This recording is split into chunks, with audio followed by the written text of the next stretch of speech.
Thank you. I appreciate that. Thanks, by the way, for taking the time. You're all busy people, and I'm grateful for the chance to be with you today and to have Betsy Bolin and Father Hicks with me. We are going to be putting out a press release later on about some major appointments to key roles. Betsy is going to be taking a new position that we've created, the Chief Operating Officer of the diocese. She will be working on a day-to-day basis with the Archdiocese, the whole organization, and her counterpart will be Father Cleet Kiley, who was just appointed as the moderator of the Curia, and the two of them will be doing that with Father Ron Hicks as the Vicar General. We also have other appointments that are going to be made, and that's embargoed until this afternoon, and I think that Susan will probably get you copies of that. They are in the press kits that we just distributed. All right, fine. So we're happy to do that, and to give them some equal time as well, because there are competencies that they have that I don't have, that they can address some of your questions as well. And then I'll get into the question you asked me about kind of where we're going, but just to mention that this past week has been tough for the Catholic Church with the loss of Cardinal George, but you've made it easier. You and all the people in the media have allowed us to be in touch with a much broader audience that could otherwise fit into Holy Name Cathedral for the funeral. Your coverage was important, I think, for the lives of Chicagoans and the Catholic community. So just to say thanks, thanks for that. Maybe to address your question, I would use three terms to speak about where we're going from here.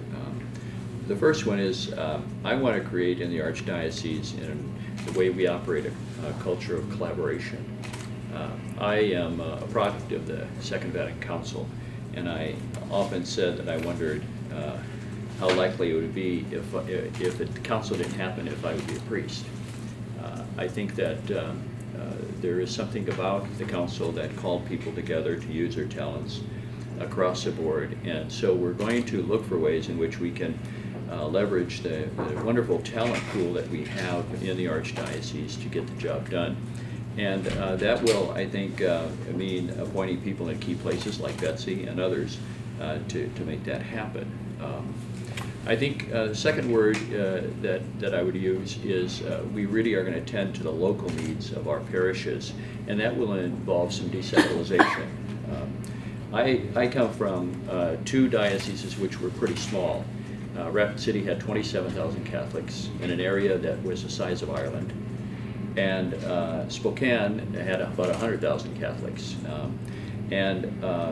I knew that the central offices could not make themselves the end of the funnel with regard to the activity in the diocese, but rather we had to work from the central offices to make the local communities vibrant and very vital. So I want to make sure that we make that happen, and so we're going to be dedicating some of our resources that we have in the central office to the 6 vicariates, and we can talk about that a little bit. There'll be some information about that, and Father Hicks is going to help engineer that. But so we're looking for a way to let that happen, to make sure that our parishes really are vibrant and addressing the needs, especially of the changing landscape that's out there and the cultural diversity that's there. One of the things we're announcing is a establishment of a Consejo Hispano, a council for Hispanic ministry that's going to be located within one of the parishes. Then the third one would be partnership with the broader community. I spoke about this when I met with at the City Club and was asked to talk about my vision of things of working with the city, and I've welcomed opportunities to speak to elected officials. Yesterday I was down in Springfield talking to the leadership of both parties as well as the governor, and not to impose, but to propose, to come at things the way the Second Vatican Council did, namely to realize that Christ was sent into the world to witness to the truth, but also to rescue people. The Pope has used the image of the church being a field hospital, that we're sent into the world not to sit in judgment, but to serve and not be served. And my hope would be that the local officials, people, media, as well as those who are in leadership positions across the spectrum of society could see us as a willing partner. We do have quite an impact, I think, already in the city. We serve through our social services over 1 million people a year. We educate tens of thousands of students. Through our hospitals, we care for the sick. President Preckwinkle asked us to take care of the indigent that state funding would no longer take care of, and in our cemeteries. We want to be that partner. We want to be a participant in the common good and the bettering of society here in both Lake and Cook counties. The Second Vatican Council ended 50 years ago this December 8th, and that's the date that the Pope Francis has picked to launch the Year of Mercy as we're moving forward.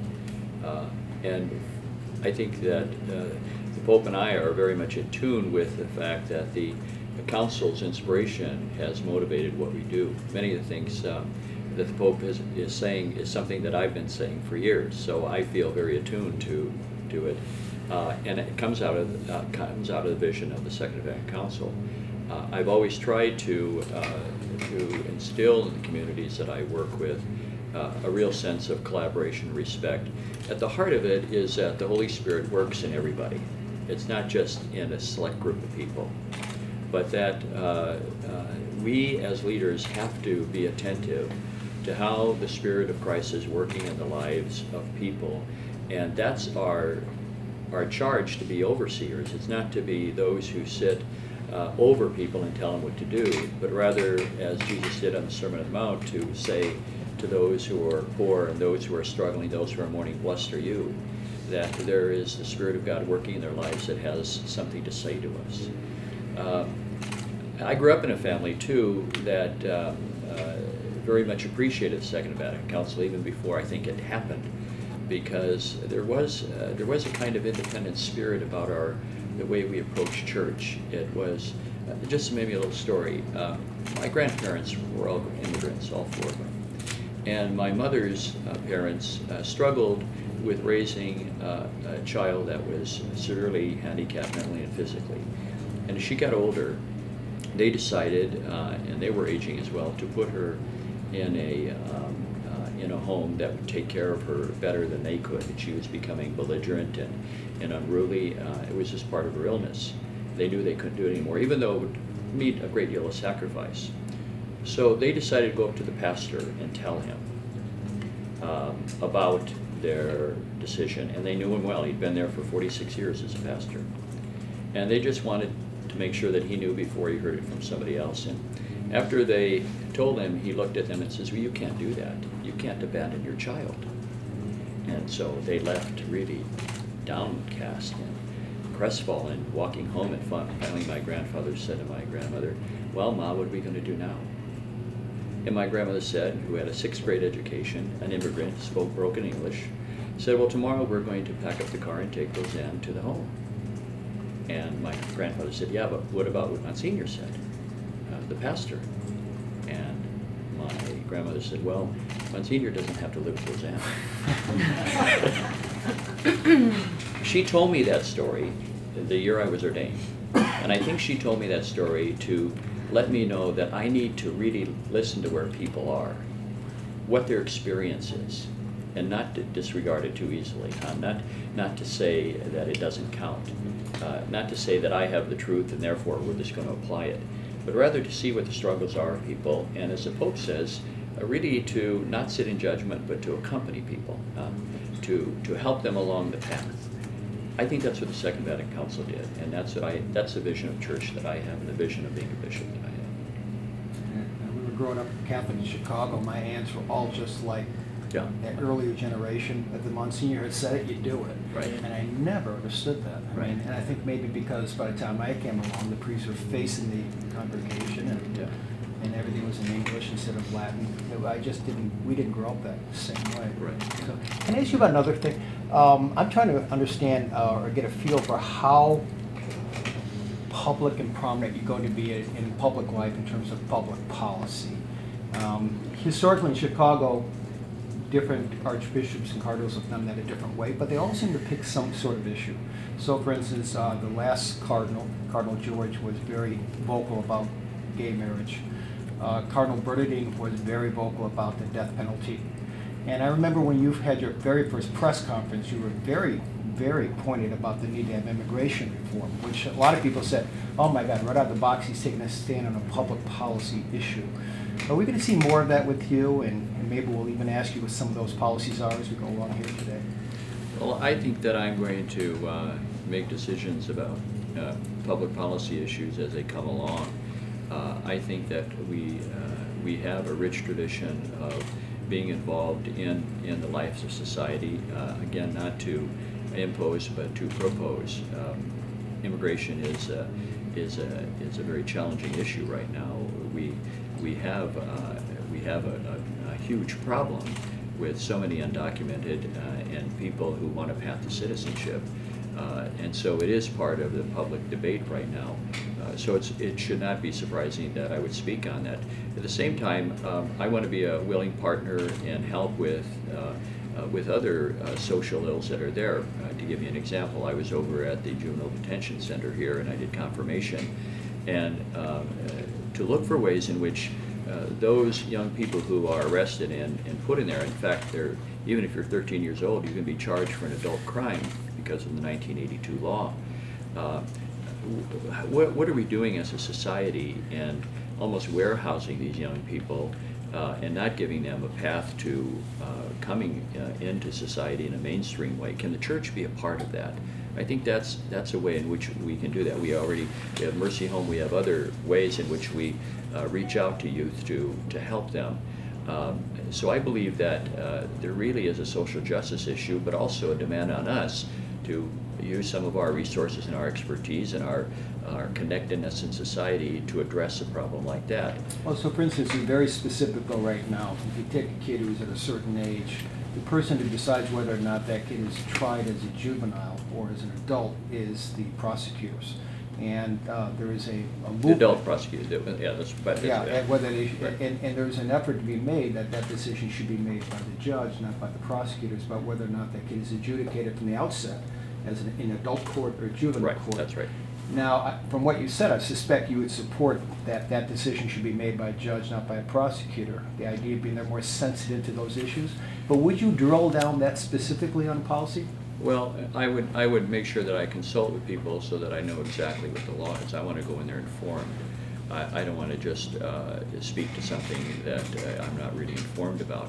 But in that case, you would have the judge in the juvenile court do it, and those judges are trained and equipped to deal with developmental psychology, and so they seem to me to be more adept to be able to make that judgment. My concern is that when, in fact, you do that, what's the future trajectory of that young person to really get out of a life of crime? Because they're going to get in a system. The other thing, it's not very cost effective because that child, if it's tried, that young person is tried as an adult and then sentenced, they will stay in the juvenile detention until they're 18. That's an enormous cost to society. It costs $600 a day to keep a young person in that detention center. Can we not use those resources in a way that's more productive for the young person? So again, I'm willing to be a partner on that. We don't have all the answers, but I think that we should be willing to bring forward the leadership and the influence that we have in society for good, and to work with people in the give and take. Not to say this is the answer, but to be a part of the solution as best we can. So a second issue, and then I'll quit asking all the questions. But big issue right now in Springfield is the massive cuts to social services subsidized by the state social services.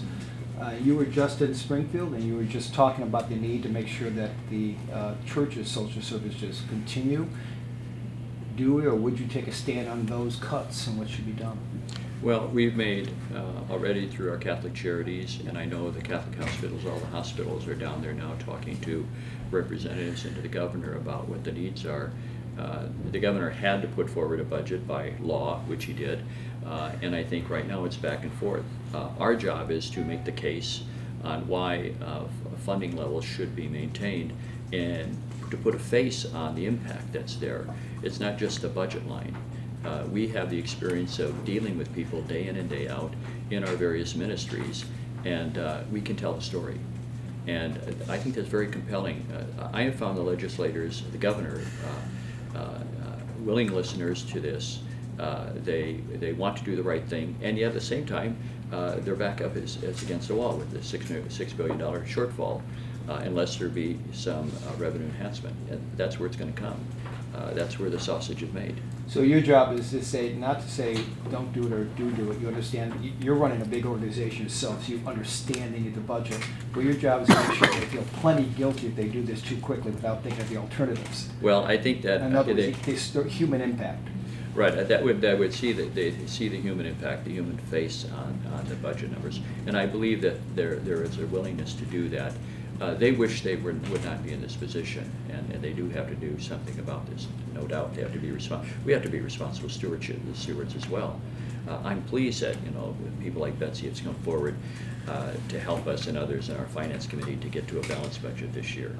It's not sustainable in a church, an organization, in a state, a city, or a nation to have running deficits. And it's never responsible. May I switch gears here to immigration-related issues? We write a lot about those and the undocumented and the issues they face. Currently, in the Illinois House of Representatives, there is a bill that would allow undocumented students to be considered for financial aid. The state is broke, and then there is some, sentiment that goes against the undocumented students, receiving publicly funded money because, well, they're undocumented. Would you have a position on a bill like that? We in Washington State, as a Bishops' Conference there, pushed for the State Dream Act. That's what it is, really. And the argument that we made, which was compelling for the governor as we sat down with him, is that he mentioned that, well, a lot of the undocumented really are not finishing even high school, or they're getting into gangs. And we said, all the more to the point, because if in fact you create a ceiling that they're not going to be able to go beyond a high school level to advance themselves in a career, then you're going to force them to think about their lives differently. But if you give them the opportunity to say they have hope for the future, then they're more likely going to continue their education in high school and not be susceptible to joining groups that are going to be very destructive about their lives. So we think it's good public policy to do that. But the other part is this: a lot of these young people are here didn't walk across the border by themselves. They were brought here by their parents. They're really innocent in this whole process, however you want to talk about people, whether or not they violated laws or whatever. But they're really put in a very difficult position. And so they're in our schools already. We already have public funding of their education as they've gone through grade school and high school. It seems that there should also be an opportunity for them to continue their education as well, equally with everyone else. That's an interesting, I never thought about it before, but you create a psychological sort of burden on a young person if they know that you get so far and then there's a ceiling. Yes. You can only go so far. And you start making decisions, you almost subconsciously about where you're going with your life and where you might go to school, what you might do, based on those limitations that you Preconceived. sense, even if you don't articulate them yourself as a young person. That was what we experienced in talking to our Hispanic kids. Why they wanted funding. They said, we want a chance. Otherwise, if we have no chance, there's no hope. Part of the The emphasis on immigration, I mean, it's not only strategic for where the church is going, as Father Hicks says, but it's also the right thing to do, and it's where the country's at. But do you worry it puts you on a collision course with the more conservative elements of the church who might see the Consuelo Hispano and see this as like a change in the church they're familiar with? And how do you plan to address their concerns over what might seem a radical step to them? Well, I think that if we're really serious about being conservative, we would drill down to the level of our own heritage, not just as a Catholic Church, as a nation, that we are a land of immigrants. We've always reached out to immigrants. I think the conservative position should be pro-immigrant. because that really strikes at the heart of our identity and who we are. So I would have that discussion on that level with them. I'm not ready to cede the conservative position on this to people who are not for helping the immigrants. The Archdiocese does, in some quarters, have a history of activism. I'm thinking of people like Jack Egan, more recently Michael Flagger. What's your view on members of the clergy being out in front, picketing payday loans or some of the other activities that priests have been involved in? Right. I think that public manifestations of positions with people rather than just making it about ourselves is important, that we have to be supportive of people. The church was very much involved in the civil rights movement. Priests from Chicago marched with Martin Luther King. So there is a healthy tradition of being able to do that. There are also marches for life, for the defense of the unborn, that are part of our heritage as well and practice today. So that really should not be unusual, because what they do is they keep within society an issue on the front burner so that it doesn't be parked or marginalized. And I think many times we do a favor to society by making sure that issues are highlighted, so that with all of the other competitions for media attention and news, it doesn't fall through the cracks. So I see nothing wrong with that as well. I know that Father George Higgins was very much involved in things with labor and so on for many years. He worked at the Bishops' Conference. I knew some of those priests very well and had great admiration for them. And I think by and large people have great admiration for that kind of courage. So I think that Chicago the Chicago priests particularly has made a great contribution not only to this local community but to the nation at large in many ways. There's a sense that the church kind of turned away, especially in the United States, away from the Second Vatican Council for a long time. Now that you are in the seat you're in, has that affected who is in the institution here in Chicago? Has it shaped the way that people view what you're trying to do? I think I'm not understanding the question. Tell me. Well, I would think that you came into the priesthood because of the Second Vatican Council. With the shift away from the emphasis on the Second Vatican Council, I would guess people with more conservative attitudes came into the priesthood, and that's who is making up a big part of the priesthood now. Well, I don't know if there really was a shift away from the council. It may have been that one or the other aspects has been emphasized. For instance, John Paul II, on the 25th anniversary of the council, came out with a very strong document saying that the council was a great blessing to the church for these reasons, and the renewal of the liturgy was important in the life of the church. Now, there may have been some other people, forces, or individuals in leadership who might not have given that much attention to it. I grant you that. But for the most part, I've lived my 40 years as a priest very much involved in promoting what's happened. I taught the material in seminaries and university level, as well as in other ways adult education. So my experience is that we've never lost touch with the council. Maybe there are one of the other aspects that was not emphasized strongly and another one was, but I've always felt that the trajectory was determined for the future. There was no turning back, and I've always operated with that understanding.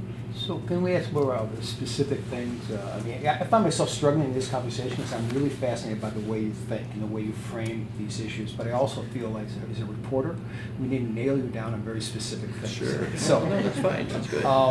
Catholic schools in Chicago. Yes. Just before you came in, Cardinal George closed quite a few of them, and the feeling was he wanted to spare you the burden of having to do that. It's a very difficult thing to do. Can you talk a little bit about what is the situation now with our Catholic schools? Will more need to be closed? Were enough closed? Yeah. Well, it was previously announced 6 schools will be closing this year, but we have as a goal to have a very strong, excellent educational system here that is done in a way that keeps in mind the demographic realities of our community. And to that end, we're succeeding. We began a 4-year program through our Board of Education, strategic planning, that has resulted in some really positive results. There are more blue ribbons from the Department of Education awarded to our schools than any other of any kind in the whole nation. We have just received from Advanced Ed, an accrediting institution, a system-wide approval for our whole system in terms of being a great school, having that accreditation. We also have begun a program by which we can take schools with lower enrollments and have them work together in a regional plan, which we're doing on the northwest side. So for our standpoint, we want to continue to strengthen our schools, to build the enrollment in these areas, but also to carry on the great tradition that sees that 95% of our students who come to our schools graduate, and that equal number go off to higher ed. We have a good 30 to 40% in some of our schools that are not Catholics, and we are serving the needs of those people, giving them that possibility. In the state of Illinois, the Catholic Church educates 150,000 children, saving the state $2 billion in its budget by that contribution. So from our standpoint, we're really making some great progress to strengthen our schools, taking into consideration the changing demographic realities that are out there. And we're going to continue to do that. I'm a firm believer in Catholic schools, and I want to promote them as much as possible. So having said that, is there a chance you may have to close more schools that are now on the cutting block? We're moving in a way with our strategic plan to continue to strengthen our schools, and that's our agenda. We want to make excellent schools, and in a way that provides the greatest amount of education for the number of students. It's not about buildings, it's about how we increase the number of our enrollment. You know, there was a really fascinating study, which gets a little off track here, came out of Notre Dame, I think. Right, yes. It's a great study, isn't it? No, it's a great study, and I'll sum it up for anyone who doesn't know. What happened was they looked at the impact of Catholic schools in a neighborhood, and they found that when you close a Catholic school, it has a detrimental effect in the entire community, not just children and their parents. It's an anchor of the entire community. But what I found most interesting about the study was that you couldn't replace the value of that Catholic school by putting in a charter school or any other kind of independent school. There was something about the culture of that Catholic school or something that was having a positive impact on the entire community in terms of crime, in terms of other social dysfunctions that you might be able to measure. Can you talk about that? Yes, and I think a common denominator among all those schools, I think there were 3 cities that were studied, that made the Catholic schools unique, was the layering in the academic program of families being involved in what's being done. Families, of course, have to sacrifice in order to send their children to school, even if they pay a minimum of tuition. But they also partner with other families and the parish community in order to make that strong. So what we're doing here is teaching kids and teaching neighborhoods how you can work together for the common good and common sacrifice to bring about a project. And I think that's a great model. The other thing is that we've been at this for a long time, and we're good at it. We know how to not just teach writing, arithmetic, and what's the other one? Reading and arithmetic, and religion. But we're forming adults. We're preparing kids for life, and I think that's the heritage that we have.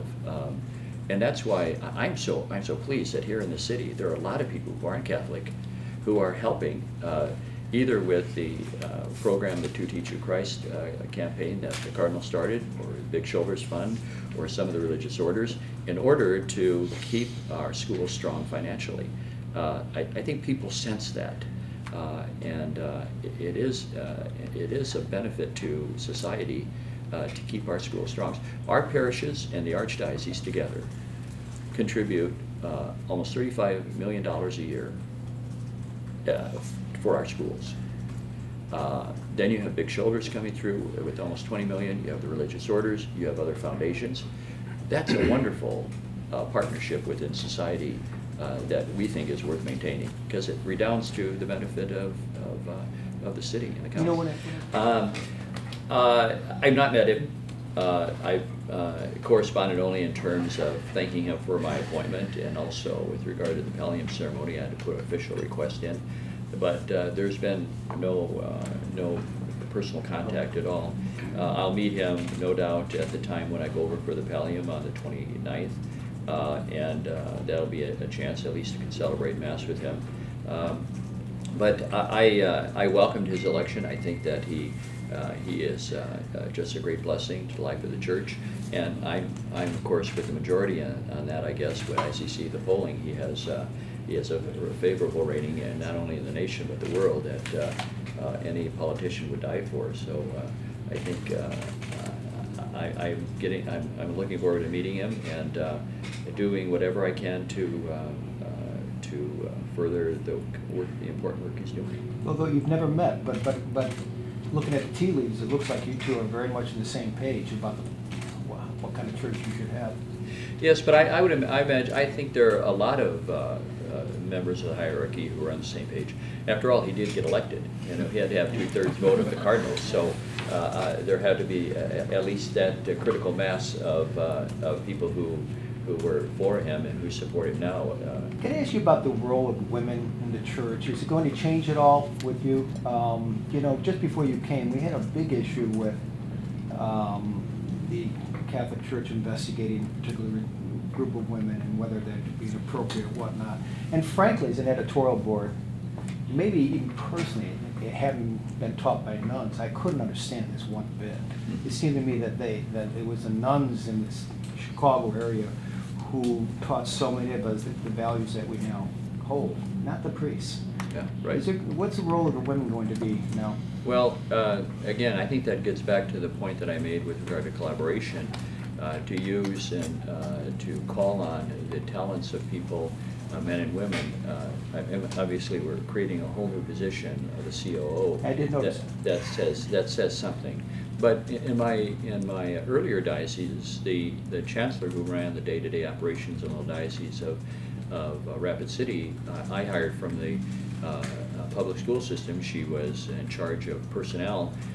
I saw her talent and I brought her in, and everybody loved her. She just did a wonderful work. The same thing in Spokane. I had women very much involved. Our chief financial officer was a woman who wasn't a Catholic, and she did a terrific job for us. So I want to make sure that my job is to make sure that the people are served well, and I'm going to use the talent that's there. I think the issue, and the Pope has alluded to this with regard to the issue of women in the church, is how do we have power sharing? How do we have people at the table who are making decisions about the life of the church, and make sure that women are there? And I see that he's going to continue to make those inroads. Maybe that's going to be reflective of what's happening in the Church in the United States, where there are a lot of women who are involved in the day-to-day operation of our parishes and in our archdiocese. Is there every day you see women as priests? No. Why is that? I just don't. I don't believe that. I think that there is something very important to keep in mind with regard to priesthood in terms of celebration of sacraments and imaging Christ for community in the Eucharist. I think the real issue is power. We have collapsed power into the clergy. I think we need to separate that out. We need to look for a way in which people who are going to be making decisions and have a place at the table don't have to be clerics. And I think that's where this is going to be settled. Because for the most part, people who are pushing for ordination of women many times are frustrated by the fact that they are not allowed to have a say in policy and how we do things in decision making.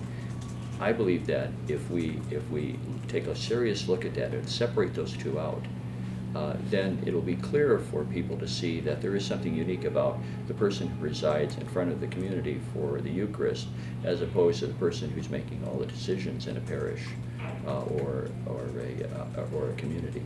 there has to be that integration of the voice of women in what we're doing. So you're looking for a stronger laity?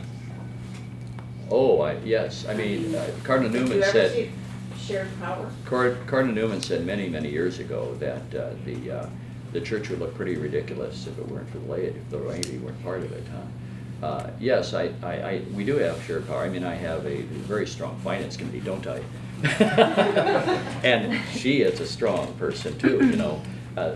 She comes with huge qualities and talents and abilities, and I respect that. I know what I don't know. That's the best thing about me. If you want to know something about me, is I know what I don't know, and so I look to people who have the expertise to come in and do that.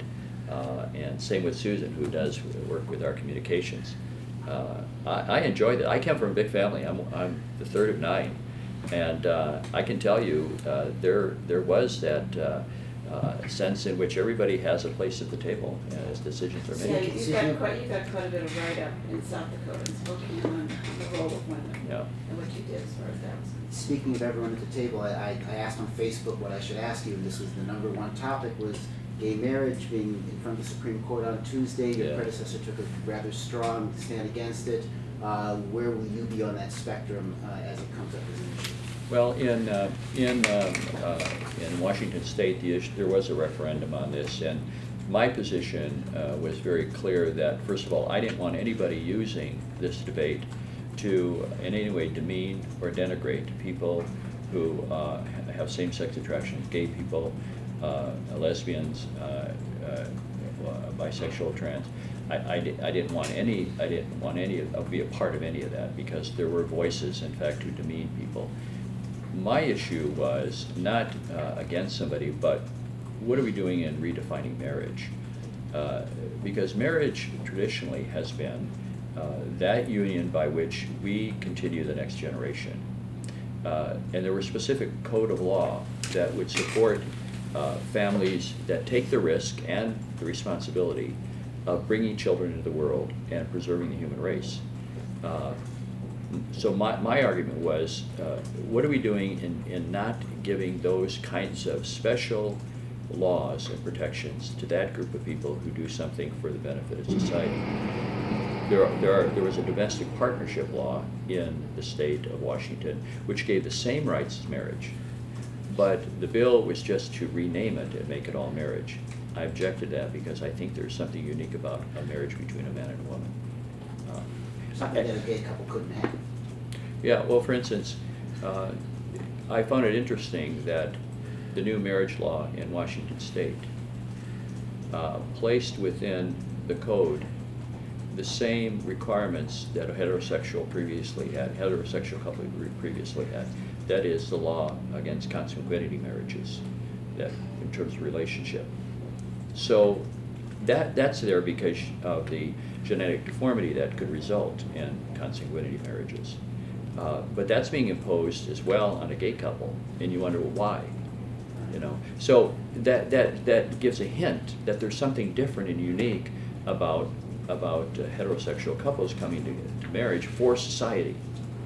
And I just think that families are so much in trouble. There's under so many pressures. It does take a risk to bring children to the world, to educate them, to preserve the human race. I think society has a vested interest in especially helping those couples do that. That was my argument. I have to jump in with just one more, or my boss is going to kill me. Okay. Oh, This is- we wouldn't want that. We're against murder too. Okay.